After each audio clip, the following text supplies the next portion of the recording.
अस्सलामु अलैकुम वरहमतुल्लाहि वबरकातुह। अल्हम्दुलिल्लाह वस्सलातु अला अहलिहा। अऊज़ु बिल्लाहि मिनश शैतानिर रजीम। बिस्मिल्लाहिर रहमानिर रहीम। या अय्युहल्लज़ीना आमनू कुतिबा अलैकुमुस्सियामु कमा कुतिबा अलल्लज़ीना मिन क़ब्लिकुम लअल्लकुम तत्तक़ून।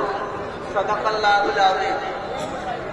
बिरादराने मुसल्ली, इस्लाम दरोदी भाई,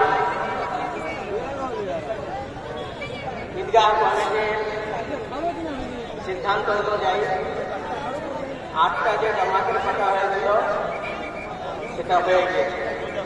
ওনাদের আরেকটা সিদ্ধান্ত আছে যে তারপরে 10 মিনিট বক্তব্য হবে, তারপরে নামাজ দাঁড়াবে। সেজন্য আপনারা একটু চুপচাপ বসে যান, কয়েকটা কথা শুনে। সেক্রেটারি সাহেব কয়েকটা খুব মূল্যবান দামি কথা বলেছেন, সে কথার দিকে আমরা খুব লক্ষ্য রাখবো।